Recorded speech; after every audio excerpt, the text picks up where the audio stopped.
축원합니다. 우리 옆에 있는 분들 바라보면서 이렇게 같이 함께 인사 나눕니다. 하나님의 사랑이 당신 가운데 함께 있습니다 라고 해서 하겠습니다. 하나님의 사랑이 당신 가운데 함께 있습니다.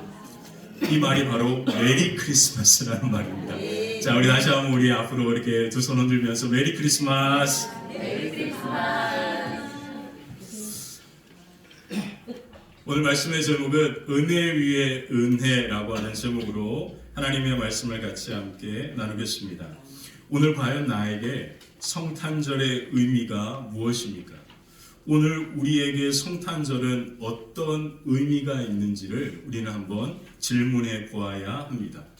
이제 세상 많은 사람들도 예수 그리스도를 믿지 않아도 그들은 이 성탄절날 가족들과 함께 자녀들에게 선물도 주면서 같이 함께 이 시간 밖에 나가서 외식도 하고 식사도 하면서 그렇게 기쁨의 시간들을 보내고 있잖아요.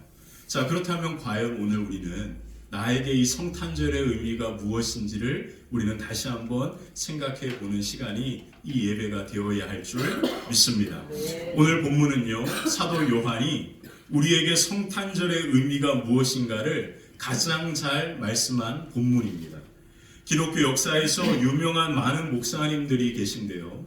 그 목사님들이 이 본문을 가지고 성탄절의 의미에 대한 설교를 하신 부분들이 많이 있습니다. 대표적인 분이 성 어거스틴이라고 하는 분인데요. 이 성 어거스틴은 요한복음 1장에 나타난 이 예수님의 성육신, 예수님께서 이 땅에 오시는 이 놀라운 본문을 가지고 이것이 바로 기독교 신앙의 중심 사건이다라고 표현합니다.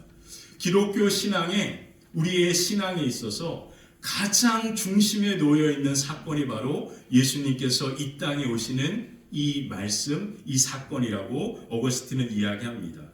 이 동일한 말씀을 가지고요, 존 칼빈이라고 하는 분은 바로 은혜와 진리의 충만함이라고 하는 설교에서 16절의 말씀, 은혜 위에 은혜라고 하는 이 말씀을 가지고 이런 말을 합니다. 하나님께서 우리에게 베푸신 가장 큰 은혜가 예수님께서 이 땅에 오시는 것이다. 이렇게 표현했답니다. 은혜 위에 은혜. 하나님께서 우리 가운데 주신 가장 큰 축복, 가장 큰 은혜가 무엇이냐면 예수님께서 이 땅에 오신 것입니다. 자, 그 말씀이 바로 요한복음 1장 16절에 나오죠. 요한복음 1장 16절에 보면 우리가 다 그의 충만한 데서 받으니 뭐라고요? 은혜 위에 은혜라. 은혜 위에 은혜라고 하는 것은 은혜가 있고 그 위에 또 은혜가 있다라는 이와 같은 표현이기보다는 가장 큰 은혜, 가장 놀라운 은혜를 표현하는 말입니다. 가장 큰 은혜, 가장 놀라운 은혜가 뭐라고요? 예수님께서 이 땅에 오신 것이다. 그렇게 사도 요한은 이야기하는 거죠.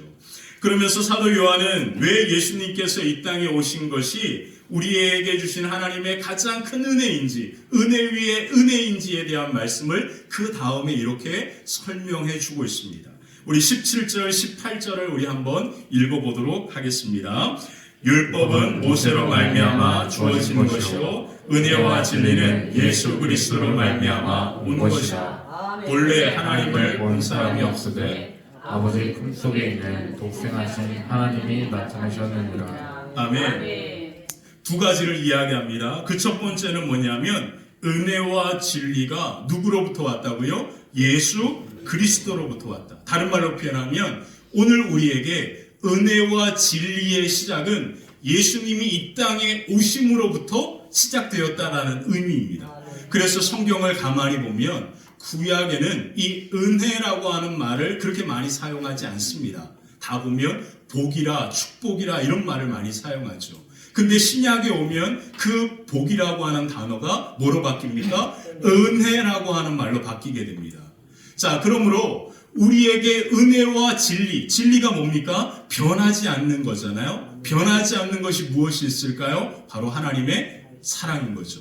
하나님이 우리를 향한 그 사랑, 변하지 않는 진리는 예수님이 이 땅에 오심으로부터 우리 가운데 시작되었다라고 그렇게 이야기합니다. 자, 그러면서 두 번째 뭐라고 이야기합니까? 18절에 보니까 하나님을 본 사람은 아무도 없다. 근데 예수님께서 이 땅에 오심으로 말미암아 바로 우리가 하나님을 어떻게 된다고요? 보고 알게 되었다라고 표현합니다. 자, 이것이 바로 오늘 가장 중요한 메시지의 핵심입니다. 예수님이 이 땅에 오셨다라고 하는 이 말의 뜻은 뭐냐면 하나님께서 하늘의 보좌를 버리시고 말구유 아기 예수로 이 세상에 오셨다라는 것을 의미합니다. 누가요? 자, 다시 한번 정리합니다. 정말 중요한 말이에요.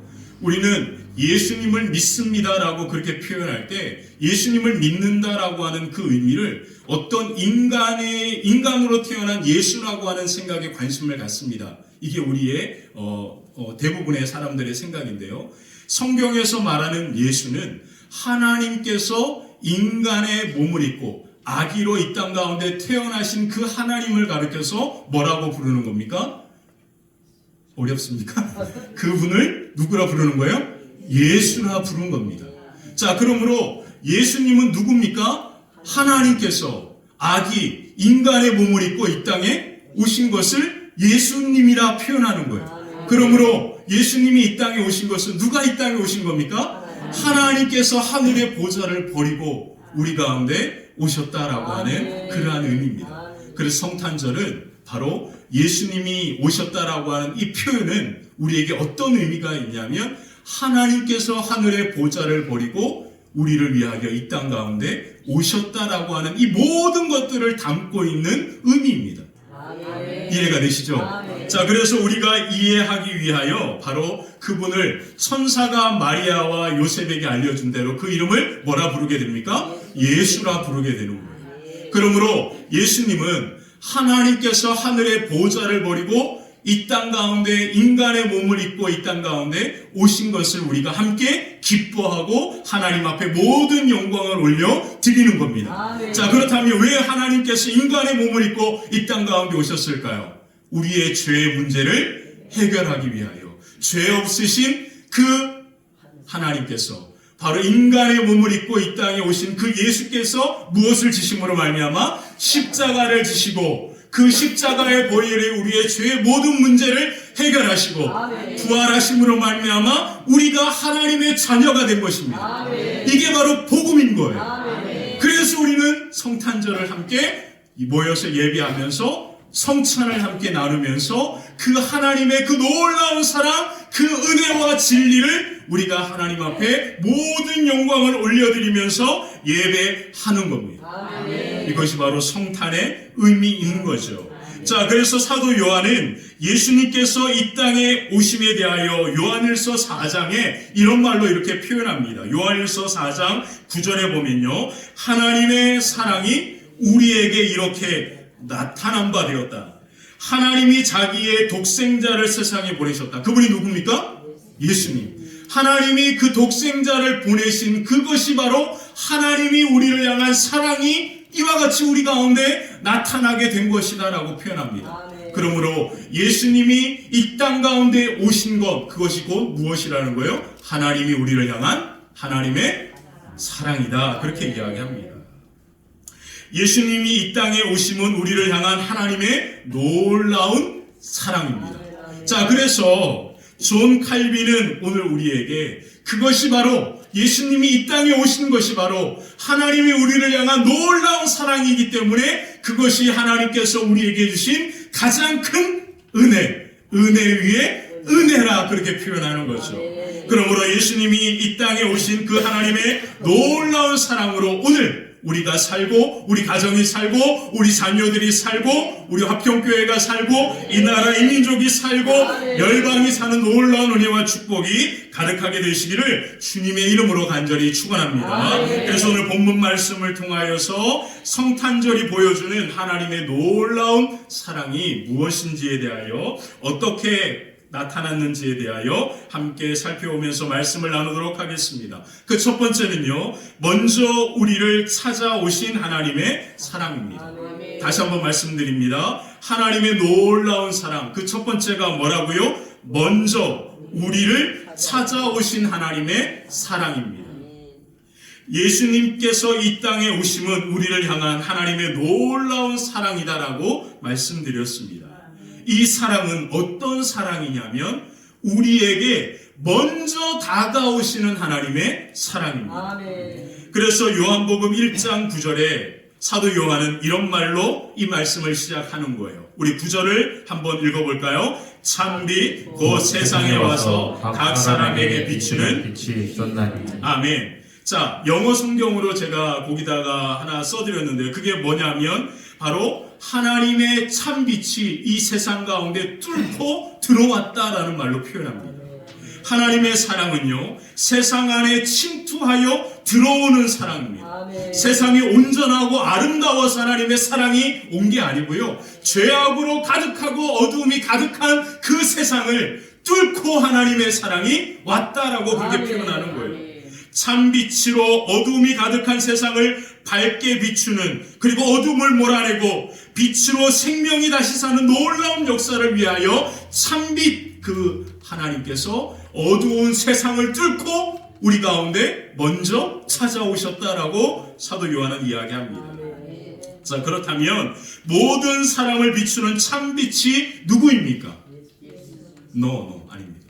참빛은 바로 하나님이십니다. 자, 우리가 성경을 읽을 때, 말씀을 들을 때 우리 그리스도인들이 정말로 오해하는 게 있는데요. 그게 뭐냐면 우리는 세 분을 믿는 게 아니에요. 우리는 유일하신 하나님을 믿는 겁니다. 그 하나님께서 인간의 몸을 입고 이 땅에 오신 그분을 우리는 뭐라 표현하는 거예요? 예수님이라 그렇게 표현하고 부르는 거고요.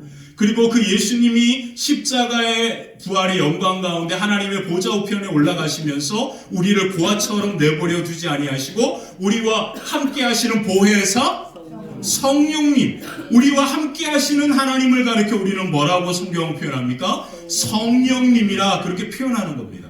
그러므로 이 세 분은 세 분이 아니라 유일하신 하나님입니다. 이해가 되시죠? 그럼 사도 요한이 말하는 이 참빛은 누굽니까? 하나님입니다. 하나님께서 이 땅 가운데 오셨다.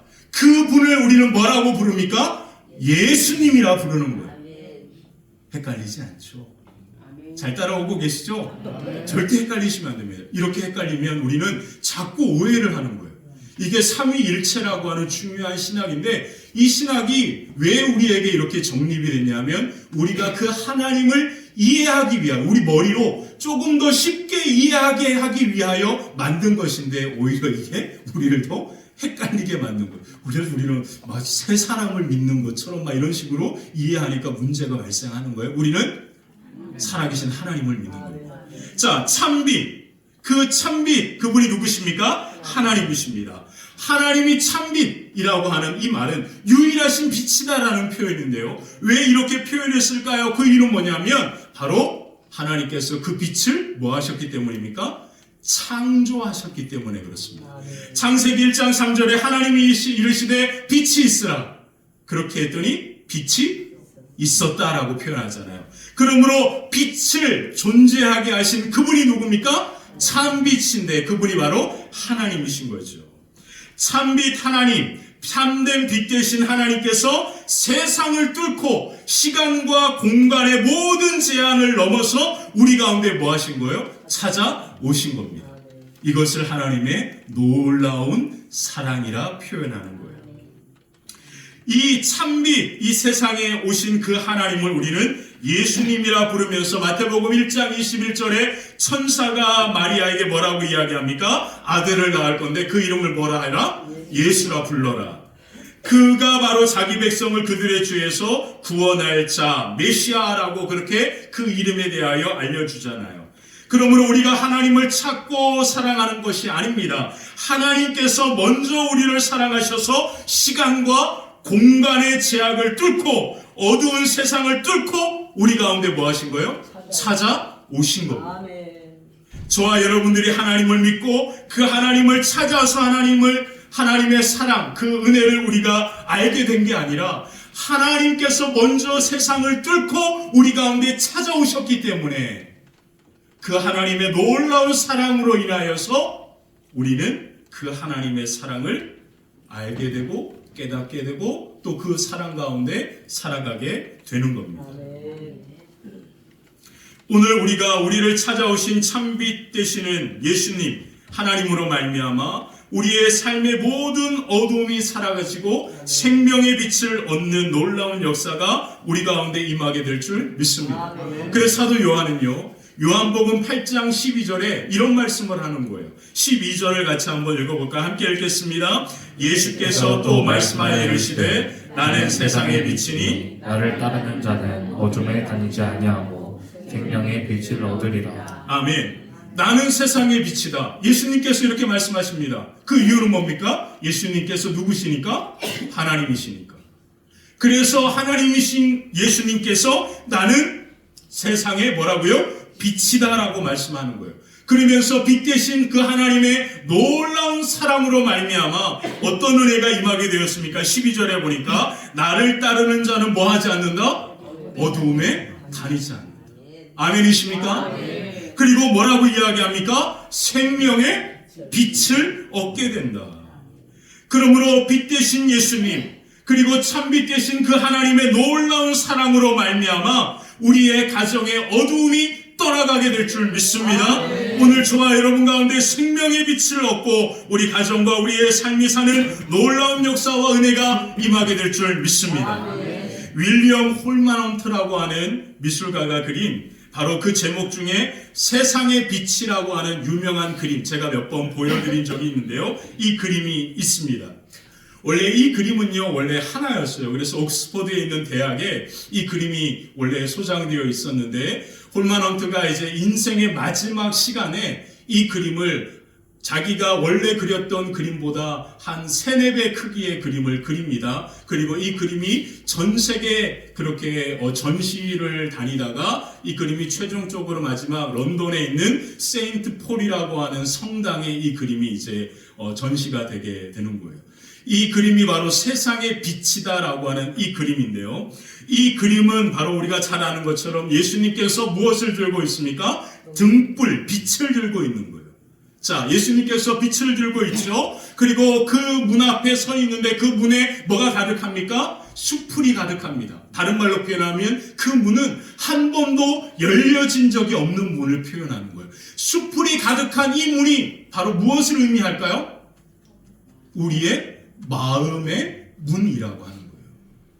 그 마음의 문에 숯불이 가득합니다. 한 번도 사용해 본 적이 없는 문인 거예요. 그 문 앞에서 누가 빛 대신 예수님이 빛을 들고 뭐 하고 계십니까? 노크하고 있습니다. 근데 가만히 이 그림을 보면 아시겠지만 이 그림에는 뭐가 없습니까? 문을 열 수 있는 손잡이가 없습니다. 다른 말로 표현하면 이 그림의 문은 바로 어디서만 열어야 하는 거예요? 안에서만 열어야 하는 거예요. 자, 예수님께서 세상을 뚫고 하나님의 그 놀라운 사랑이 빛으로 우리 가운데 먼저 찾아와 주셨습니다. 근데 중요한 것은 우리가 우리의 마음의 문을 열지 않으면 그 빛은 그냥 우리 앞에서 아무런 힘도 발휘하지 못하고 우리의 삶의 어둠을 몰아낼 수 있는 빛임에도 불구하고 우리에게 생명의 빛을 주는 빛임에도 불구하고 그 빛은 그냥 문 앞에 머물러 서 있을 수밖에 없다라는 표현입니다. 이 윌리엄 홀만헌트가 이 그림을 그리게 된 말씀의 주제가 바로 요한계시록 3장 20절입니다.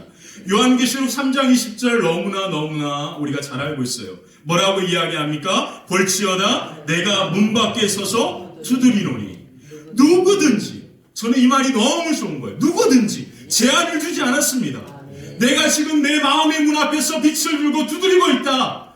그럼 누구든지 그 노크 소리 하나님의 이 놀라운 사랑의 음성을 듣고 뭐하면? 마음의 문을 열면 어떻게 된다고요? 내가 삼빛 대신 주님이 하나님께서 그에게로 들어가서 그와 더불어 먹고 그는 나와 더불어 먹고 새 생명을 얻게 될 것입니다. 사랑하는 성도 여러분, 하나님의 놀라운 사랑이 먼저 우리 가운데 찾아오셨습니다. 이것은 시간과 공간을 뚫고 우리 가운데 찾아오신 거예요. 근데 그 놀라운 사랑은 우리의 마음의 문을 열지 않으면 아무런 힘과 능력을 발휘할 수 없는 겁니다. 정말 놀랍지 않습니까? 아유, 목사님, 시간과 환경을 뚫고 오신 하나님께서 내 마음도 열어주시면 되죠. 여러분 혹시 이렇게 생각하시는 분 계십니까? 하나님은 우리가 지난번에 우리 탕자의 비유를 함께 살펴본 것처럼 아버지가 집 나간 아들을 왜 찾지 않았나요? 우리는 이런 질문을 합니다. 그래서 하나님 살아계시면 내 삶과 내 가정에 모든 것을 알아서 다 해주시겠죠. 이렇게 우리는 쉽게 생각합니다. 근데요, 하나님은요, 항상 우리의 선택을 존중해 주시는 분입니다. 그러므로 하나님은 우리를 존귀하게 여겨주시는 분이에요. 엄마 아빠는 나를 마음대로 해도 우리 하나님은 그런 분이 아니단 말이에요. 우리 하나님은요, 우리가 그 빛으로 말미암아 어둠이 우리의 삶의 어둠이 떠나가고 우리가 생명의 빛을 얻을 수 있음에도 불구하고 그 문을 열고 들어오고 싶음에도 불구하고 하나님은 계속해서 소리 높여 지금도 두드리고 있는 거예요. 우리가 우리 마음의 문을 열기를. 이것을 우리는 믿음이라 말합니다. 우리가 그것을 인정하고 우리가 그것을 고백하면, 우리의 마음의 문을 열면, 우리가 믿음으로 이와 같이 인정하고 고백하면 하나님의 빛이 우리 가운데 들어와서 우리를 살리는, 우리의 어둠을 몰아내는 놀라운 역사와 그 은혜가 오늘 저와 여러분 가운데 임하고 있는 줄 믿습니다. 이 믿음이 그래서 우리를 살게 하는 거죠. 하나님께서 나를 향한 이 놀라운 사랑의 음성을 듣고 오늘 우리가 우리의 마음의 문을 열면 빛 대신 하나님 주님께서 우리의 마음에 오셔서 우리의 인생의 삶의 모든 어두움이 떠나가고 생명이 사는 놀라운 역사가 저와 여러분 가운데 가득하게 되시기를 주님의 이름으로 간절히 축원합니다. 두 번째, 영원토록 함께 하시는 하나님의 사랑입니다. 하나님의 놀라운 사랑이 어떤 사랑이라고요? 영원토록 함께 하시는 하나님의 사랑. 우리가 빛 대신 예수님을 받아들이고 인정하는 것이 예수님을 믿는 것이다 라고 사도 요한은 이야기하면서 그것에 대하여 이런 말씀을 합니다. 12절을 같이 한번 읽어볼까요? 12절입니다. 영접하는 자 곧 그 이름을 믿는 자들에게는 하나님의 자녀가 되는 권세를 주셨으니. 아멘. 여기에서 사도 요한은 12절에 아주 중요한 동사 두 가지를 씁니다.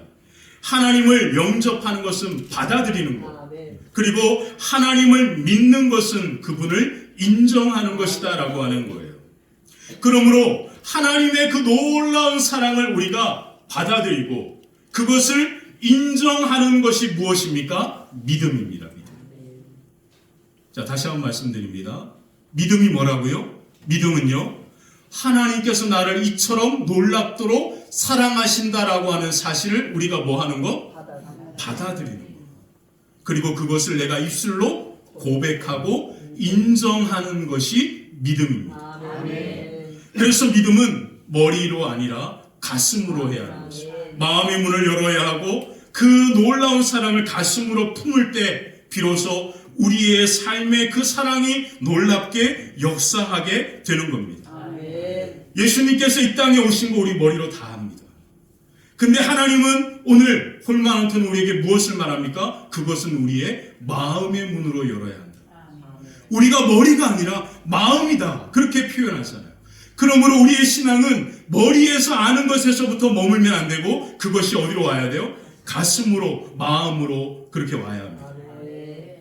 신용복이라고 하는 그분은 이것이 바로 우리의 삶과 우리의 팔과 다리로까지 우리의 삶으로 나아가야 한다는 말로 표현하기도 했습니다. 참빛 되시는 예수님을 통한 하나님의 그 놀라운 사랑을 인정하고 받아들이고 고백하는 것, 그것이 바로 사도 요한이 얘기한 영접하는 것, 그 이름을 믿는 것이다 라고 표현합니다. 이것이 예수님을 영접하는 것이고 예수님을 믿는 것이다. 이 믿음이 과연 특별합니까? 대단합니까? 이 믿음이 어떤 특별한 능력이 있나요? 그 하나님의 사랑을 우리가 받아들이고 우리가 입술로 고백하는 이것이 어려운 건가요? 어렵나요? 힘듭니까? 막 땀을 흘려야 이 고백이 가능한 겁니까? 이 믿음의 고백과 인정은 정말로 아무것도 아닌 것입니다. 그냥 네, 하나님의 놀라운 사랑을 내가 받아들입니다. 그리고 하나님의 그 놀라운 사랑을 내가 인정하고 고백합니다. 이 믿음은 결코 어떠한 대단한 것도 아니고요, 아무것도 아닙니다. 왜 아무것도 아닌지 아십니까? 로마서 3장 27절에 이런 말을 사도 바울이 합니다. 27절 한번 읽어볼까요? 그런즉 자랑할 데가 어디냐? 있을 수가 없느니라. 무슨 법으로냐 행위로냐 아니라 오직 믿음의 법으로니라. 자, 믿음의 법. 우리가 믿음으로, 이 아무것도 아닌 믿음으로 우리가 고백하고 받아들인 것이기 때문에 어느 누구도 하나님 앞에, 사람들 앞에 뭐 할 수 없다? 자랑할 게 없다라는 거예요. 자랑할 게. 그러므로 우리는 어느 것 하나도 자랑할 것이 아무것도 없습니다. 하나님의 놀라운 사랑을 인정하고 받아들이고 고백하는 것이, 우리가 땀을 흘리거나 어떠한 정성과 애쓰는 노력으로 하는 것이 아니기 때문에 그렇습니다. 그런데 더 놀라운 사실이 있습니다. 아무것도 아닌 이 믿음을 하나님은 기쁘게 받으십니다. 그리고 12절에 우리를 뭐가 되게 하십니까? 기가 막힌 겁니다. 그래서 믿음이 우리를 살게 한다는 말이 나온 거예요. 우리가 아무것도 아닌 믿음으로 하나님의 사랑을 우리가 받아들이고 그 사랑을 고백하고 인정할 뿐인데 하나님은 그 믿음을 가장 귀하게 여기셔서 오늘 우리에게 더 큰 은혜를 주시는데, 그 은혜가 뭡니까? 우리에게 하나님의 자녀가 되는 권리를 주셨다. 권세를 주셨다 말하고 있습니다. 그래서 사도 요한은 그래서 그것을 뭐라고 표현하는 거예요? 은혜 위에 은혜라 표현하는 겁니다. 하나님께서 우리에게 하나님의 자녀가 되는 권리를 주셨고, 우리 스스로가 하나님의 자녀가 되겠다라고 선포하고 자랑한 게 아닙니다. 하나님께서 우리를 하나님의 자녀가 되게 하신 겁니다. 이 또한 자랑할 게 없네요. 내가 사람들에게 내가 하나님의 자녀야 라고 그렇게 내가 선포하고 자랑스럽게 믿고 그렇게 살아가서가 아니라 하나님이 나를 하나님의 뭐가 되게 하셨다? 자녀가 되게 하셨다라는 거예요. 그 말씀이 12절입니다. 12절을 가만히 보시면 너무나 중요한 게 뭐냐면요, 하나님의 자녀가 되는 권세는 내가 고백하고 선포해서 되는 게 아니라 하나님이 나로 하여금 하나님의 자녀가 되는 권리를 주신 겁니다. 이해가 되시죠? 이래서 은혜인 거예요. 그래서 하나님의 자녀가 된 것은 내가 믿음이 좋아서가 아닙니다. 하나님이 나를 하나님의 자녀로 인정해 주신 것이고요, 하나님의 자녀로의 권리와 권세를 우리 가운데 주신 겁니다. 이보다 더 큰 은혜가 과연 이 세상에 어디 있습니까? 참 빛되신 하나님, 말씀으로 빛을 존재케 하신 하나님이 시간과 공간을 뚫고 우리 가운데 찾아오셨을 뿐만 아니라 그 사랑을 우리가 그냥 인정하고 받아들이고 고백했을 뿐인데, 그 믿음을 하나님은 가장 기쁘게 받으시고 그냥 우리를 이대로 그냥 살아가게 내버려 두시는 것이 아니라 우리를 하나님의 자녀가 되게 하신다. 세상 어떤 은혜보다 이보다 더 큰 은혜가 과연 있을까요? 우리가 하나님의 자녀가 되는 권세는 곧 하나님과 우리의 관계를 의미하는 거예요. 우리가 하나님의 자녀, 아들과 딸이면 하나님은 우리에게 어떤 존재가 되는 겁니까? 어떤 존재입니까? 아버지가 되시죠.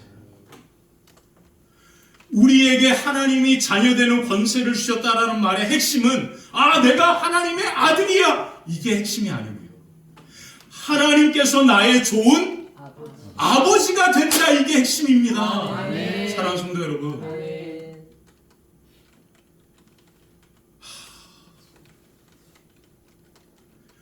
하나님께서 하나님 스스로가 아무것도 아닌 우리의 믿음의 그 고백과 인정을 하나님은 기쁘게 받으시고 너무나 기뻐하셔서 하나님 스스로가 오늘 우리의 아버지가 되어주신다.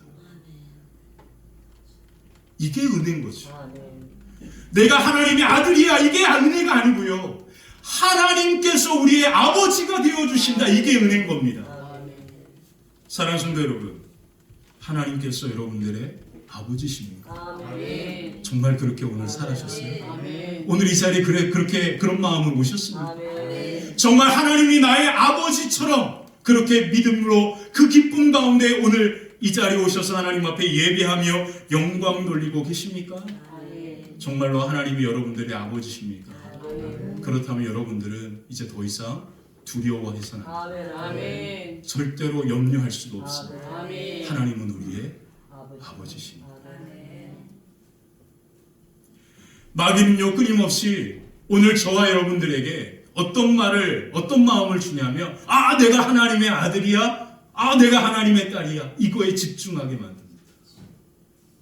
그래서 마치 아들도 아들로 살아갈 수 없음에도 불구하고 아들인 것처럼 자꾸 살아가게 만드는 거예요. 하나님이 오늘 사도 요한이 우리에게 말한 은혜 위의 은혜는 하나님께서 친히 우리의 아버지가 되어주셨다라고 하는 건데, 우리는 자꾸 내가 하나님의 자녀인 것에만 집중합니다. 그래서 신앙생활이 어려워진 거예요. 뭔가 자꾸 하려고 하니까. 하나님이 우리 아버지가 되신 것도 내가 뭐 특별히 해서가 아닙니다. 다시 한번 말씀드립니다. 믿음은요 아무것도 아닙니다. 내가 땀을 흘리고 애써서 내가 하나님께서 나를 이렇게 놀랍게 사랑하셨습니다. 막 땀을 찔찔 흘리면서 그렇게 고백한 게 아니에요. 하나님께서 나를 이렇게 사랑하시는군요, 있잖아요. 너무 아무것도 아니잖아요. 이 아무것도 아닌 믿음의 고백과 인정을 하나님은 너무나 기쁘게 받으시고, 하나님께서 우리의 뭐가 되어주셨습니까? 아버지가 되어주셨다. 하나님께서 우리의 아버지가 되셨다. 이 말은 다른 말로 표현하면 무엇일까요? 영원토록 하나님은 나와 함께 하신다. 이게 하나님의 놀라운 사랑입니다. 저는 요즘 우리 이제 그 책을 이제 많이 이렇게 읽으려고 노력하고 있습니다. 그래서 저녁에 저녁 식사한 다음에 어떤 분이 그런 얘기 하더라고요. 하루의 저녁의 시간을 그냥 아무것도 하지 않고 버리는 것은 참 바보 같은 짓이다라는 얘기를 한 거를 제가 듣고 충격을 받았어요. 그러고 보니까 저도 저녁에 하루 종일 이제 열심히 생활하다가 보니까 저녁 때는 그냥 편히 좀 앉아서 밥을 먹고 그냥 소파에 앉아서 뭐 미스트롯이나 이런 거 보면서 이제 그렇게 TV 보면서 그런 시간을 가지면서 보내다가 그냥 졸리면 잠을 청하는 그러한 생활 패턴을 갖고 있는 걸 보면 제가 깜짝 놀랐어요. 그러면서 그분이 뭐라고 이야기하냐면 저녁에 4시간을 나를 개발하는 데 쓰면 인생과 삶이 완전히 바뀌게 될 거다라는 얘기를 해주더라고요. 그래서 제가 그 이야기를 듣고 저녁에 4시간은 무조건 책을 읽자라는 생각을 했습니다. 그래서 밥을 먹고 정리한 다음에 그리고 이제 잠자기 전까지는 이제 책을 읽는데요. 책을 읽으려고 하다 보니까 이것저것 책을 잡을 수가 없잖아요. 그러니까 제가 다시 한번 이제 고전 책들을 이제 시리별로 이렇게 정리를 해서 보는데 제일 먼저 제가 이렇게 봤던 그런 뭐 어거스틴이나 기독교 강요, 뭐 칼빈 이런 책들을 이제 쭉 보다가 이제 톨스토이를 시작했습니다. 톨스토이 책을 이제 보면서 이제 톨스토이의 그 뭐 전쟁과 평화, 뭐 부활, 뭐 이런 그런 이제 다양한 책들을 이제 이렇게 준비해 놓고 읽어가면서 참 재미있는 즐거운 시간들을 보내고 있는데요. 제가 톨스토이의 단편 소설을 읽다가 정말 마음에 깊은 감동이 되었던 이야기가 있습니다. 그 단편 소설이 뭐냐면 사람은 무엇으로 사는가라는 제목의 작은 소설입니다. 사람은 무엇으로 사는가, 이 소설의 주인공은 구두장이 시몬입니다. 이 구두장이 시몬이요, 구두를 이제 수리하고 그리고 구두를 제작해가지고 파는 일을 하는 사람입니다. 추운 겨울날 이 시몬이 이제 추운 겨울을 이렇게 일을 하러 나갔다가 아무 소득도 없이 그렇게 집으로 돌아오는 길에 교회 옆을 지나게 돼요. 그 교회 옆에 벽에 어른거리는 모습들이 보이는데 가만히 가서 보니까 벌거벗은 젊은 청년이 쪼그리고 앉아 있는 거예요. 그래서 그 지나가다가 그것을 보고 눈을 의심하고 다시 지나가다 가만히 생각해 보면서 사람인 것 같다. 그래 가까이 가서 보니까 진짜 젊은 청년이 그렇게 벌거벗은 채로 교회 벽에 기대하여 이렇게 앉아 있는 거예요. 그래서 그 시몬이 옷을 입히고 자기의 집으로 데려가서 같이 함께 생활을 하는 그러한 이야기입니다. 그 청년이 바로 미하일이라고 하는 천사였어요. 이 미하일이라고 하는 이 천사는 하나님의 말씀에 순종하지 않아서 그 날개가 꺾이고 하나님께서 그를 벌 가운데 세상으로 내려보낸 거예요. 그래서 세상으로 쫓겨나가지고 그 벌, 하나님의 징벌을 받고 있는데 그 징벌이 뭐냐면 하나님이 그에게 준 세 가지 질문에 대한 답을 찾을 때까지 하나님의 나라로 돌아올 수 없는 거예요. 그래서 그 세 가지 답을 찾으려고 이 미하엘 천사는 바로 아무 말 없이 이 시몬과 같이 함께 그 집에서 생활하면서 시몬에게 구두 수기를 하는 일을 배우면서 그렇게 생활을 합니다. 근데 놀라운 일들이 일어나는 거예요. 이 시몬이 자기의 가정의 형편도 어려운데 그 청년을, 그렇게 추운 데서 떠는 청년을 데리고 그를 입혀주고 재워주고 이렇게 하면서 그에게 구두 수선하는 일들을 가르치면서 여러 해를 살아가는데 그 일로 말미암아 그 시몬의 가정도 너무너무 잘 되는 거예요. 구두방도 잘 되고요, 단골도 많이 생기고요, 점점점 소문도 나고 그렇게 많은 사람들이 찾는 그러한 가게로 부자로 이렇게 되게 시작됩니다. 그리고 이 미하엘도 그렇게 같이 함께 시몬과 함께 일을 하면서 하나씩 하나님께서 그에게 내린 징벌에 대한 그 질문에 대한 답을 찾아가는 겁니다. 이 미하엘이 여러 해를 그와 같이 함께 생활하면서 바로 이런 얘기를 하는 거예요. 그 말이 이와 같습니다. 저는 인간 안에 무엇이 있는지 그것을 알게 되리라고 하신 하나님의 첫 번째 말씀을 생각해냈습니다. 하나님이 내리신 첫 번째 질문에 대한 답을 찾았다라는 거예요. 그 첫 번째 질문이 뭐냐면 사람 안에 무엇이 있는지. 사람 안에 무엇이 있는지에 대한 하나님의 첫 번째 질문에 대한 답을 내가 비로소 찾게 되었다라고 하면서 시몬에게 이야기합니다. 그 답이 뭔지 아십니까? 뭔지 아세요? 바로 사랑입니다. 사람 안에 이미 하나님의 놀라운 사랑이 그 안에 이미 다가와 있다라는 거예요. 근데 그 마음의 문을 열기만 하면 그 사랑이 그와 함께 그 삶을 살리고 어둠을 몰아내고 생명의 놀라운 영광으로 이끌 것인데, 사람 안에 이미 자리 잡고 있는 그 사랑에 대한 이야기를 그가 하더라고요. 그러면서 이 시몬이라고 하는 사람이 그 마음에 바로 이 하나님의 놀라운 사랑이 그 안에 있어서 바로 그 추운데 떨고 있었던 그 미하엘을 옷을 입히고 그를 데리고 집으로 가는 이 사랑으로 말미암아 죽을 수도 있었던 그가 살게 되었고 첫 번째 하나님의 질문을, 그 답을 찾게 되었다라고 이야기합니다. 하나님의 사랑, 우리 모두에게 바로 그 사랑이 있는 거죠. 그리고 그 사랑이 우리 마음 가운데 있을 때 그 사랑은 놀라운 빛을 발하고 우리의 삶의 어두움을 몰아내고 우리의 삶과 우리의 가정을 살리는 생명의 놀라운 역사와 그 은혜가 그 사랑으로부터 우리의 삶 가운데 임하게 되는 줄 믿습니다. 자, 그러므로 오직 하나님의 놀라운 사랑만이 우리를 다시 살게 하는 거예요.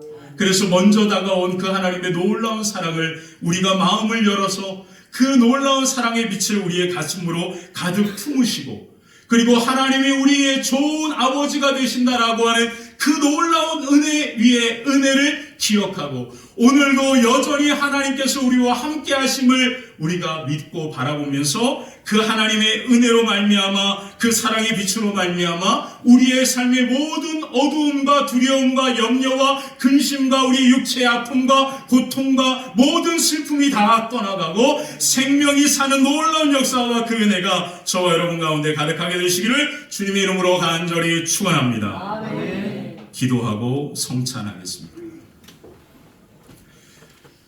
좋으신 하나님,